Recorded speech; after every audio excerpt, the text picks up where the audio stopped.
Muito bom dia, Mente Livre, quarta-feira chegando aqui e hoje nós vamos falar aqui na aula de hoje sobre como superar a procrastinação pelo medo da responsabilidade à sua frente. Olha que interessante. Como superar a procrastinação pelo medo da responsabilidade. Você já passou por isso, Evelyn? Tem assumir uma responsabilidade grande e tal, e dá aquele medo, dá aquela procrastinada, será que vou, será que não, né? Sim. Já passou? Sim. A gente sempre tem um desafio desse pela frente, né? Daí a gente deixa de fazer o quê? Deixa de assumir muitas vezes as situações que estão sendo propostas, deixa de ser feliz em alguma coisa, deixa de fazer algo que é relevante, né? A procrastinação, ela é matadora, como eu falo sempre, né? Então, veja só, na aula de hoje, para exemplificar tudo isso, nós vamos trazer a trajetória de um personagem bíblico chamado Neemias, né?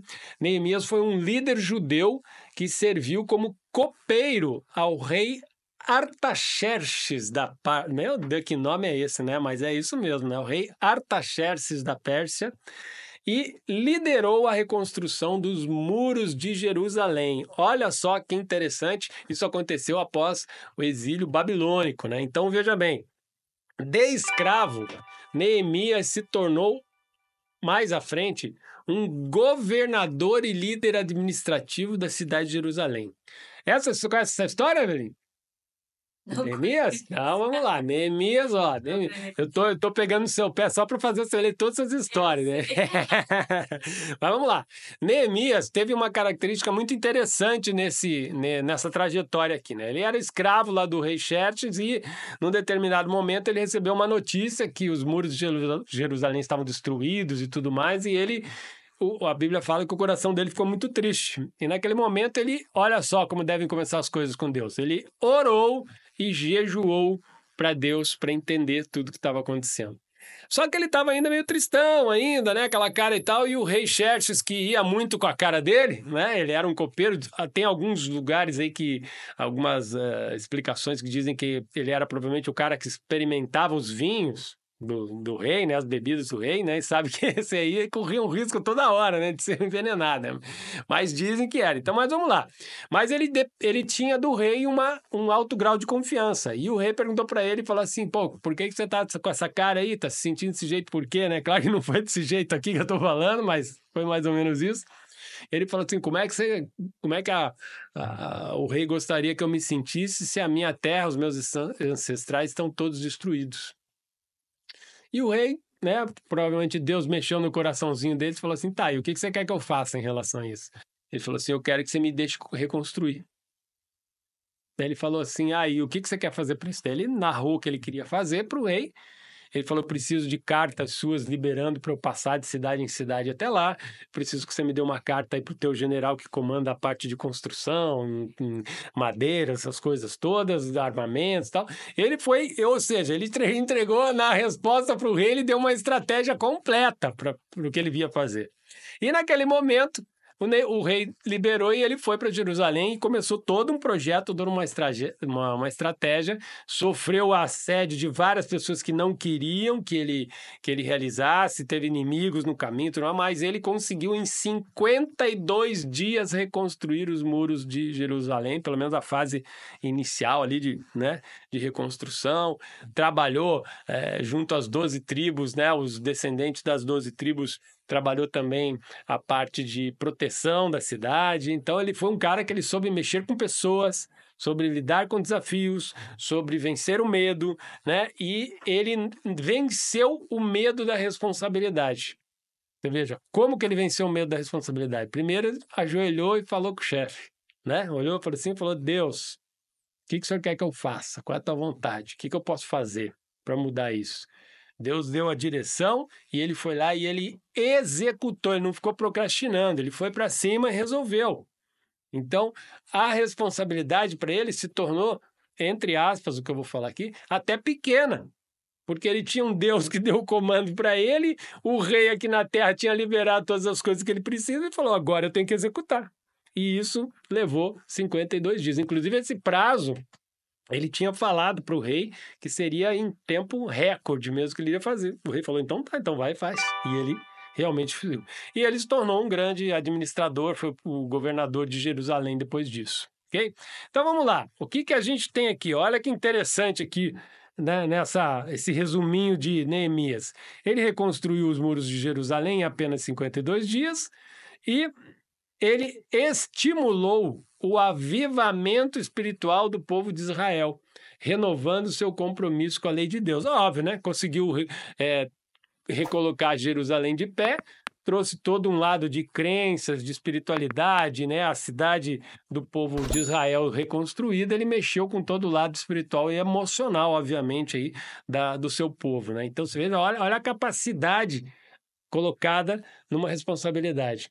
Mas ele foi e executou com maestria uma estratégia para que essa responsabilidade que tinha sido dada a ele fosse cumprida. Né? É isso que você deve fazer quando você tem uma responsabilidade. Então, não é ficar com medo dela, é criar a estratégia correta, é analisar o que precisa ser feito, é conversar com pessoas que podem te ajudar no processo e saber que vai ter desafios, estar preparado para eles. Se você conseguir até pensar em alguns antecipadamente, você já se prepara para esses desafios. É dessa forma que você vence a procrastinação de um medo em relação à responsabilidade que você tem que assumir pela frente, né? Vamos lá. Na parte emocional, a dica de hoje é a seguinte: reflita sobre suas habilidades que faltam para cada desafio à sua frente, né? Não precisa explicar muito, você olha para o desafio, para esse desafio, qual é a habilidade que me falta, foca em desenvolver essa habilidade. Troca o pensamento, não vai dar, por o que é preciso fazer para dar certo. Isso é a mentalidade de crescimento, né? Protagonista versus vitimista. Ah, meu Deus, não vai dar. Vitimista. Protagonista, o que precisa fazer? Tá difícil, vai ser duro, vai ser complicado, mas o que precisa fazer? Qual é o primeiro passo? Onde a gente tem que estar com foco? Com quem que a gente tem que falar? Exatamente o que o Neemias fez. Criou uma estratégia para a coisa acontecer, né? Fale com as pessoas que podem lhe ajudar nesse processo. Já na parte de a dica aqui da inteligência produtiva para a tua vida, diz o seguinte: planeje como o Neemias fez. Ó, você vê como as coisas encaixam, né? Tanto no produtivo quanto no emocional. Porque a estratégia de Neemias foi clara, olha só, ele planejou, ele delegou tarefas, ele trabalhou com foco total, mas ele começou tudo orando e jejuando para Deus para pedir a direção correta, né?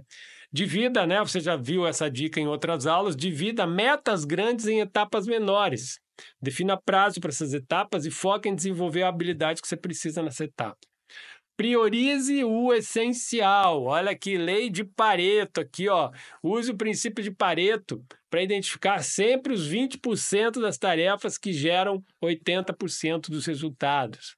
E organize essas etapas em uma agenda e semanalmente você revisa o progresso de cada uma delas durante a jornada. Faz sentido, Evelyn? Faz. Muito bem, então vamos lá. Pergunta final de... pergunta final não.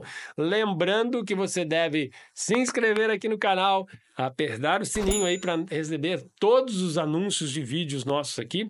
Mas mais importante, você dessa forma, você nos ajuda a fazer esse conteúdo chegar a mais pessoas, né? Preciso dessa força tua aí para poder crescer o canal e essa mensagem que a gente tem aqui de todo o coração de ajudar as pessoas a ter mais inteligência espiritual, emocional e produtiva na sua vida, que ela chegue a mais pessoas. Então eu conto com você para isso. Pergunta de hoje para ajudar a refletir sobre, né, o conteúdo da aula. Que responsabilidade você tem adiado por parecer grande demais? Tem alguma aí, Evelyn? Acho que eu tenho, mas eu vou ter que refletir. Vai ter que refletir. Então tá bom. A Evelyn escapa que é uma coisa. Mas tá tudo certo. Vamos lá. Que responsabilidade você tem adiado por parecer grande demais na sua vida? Responde nos comentários para saber. Eu quero te ajudar nisso, tá bom? E eu declaro para tua vida que qualquer responsabilidade que você esteja aí com receio de enfrentar, que você hoje vai ter clareza de Deus na sua vida. Você vai ter clareza da estratégia a ser usada, que tipo de pensamento tem que correr aí dentro da tua mente, do teu coração.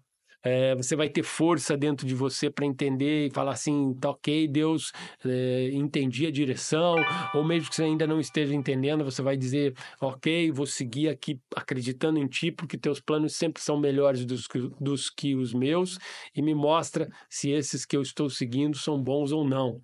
Eu confio em ti, Senhor, eu sei que algo muito bom vai acontecer hoje na minha vida, e que essa responsabilidade vai ser vencida ou gerida por você da forma correta.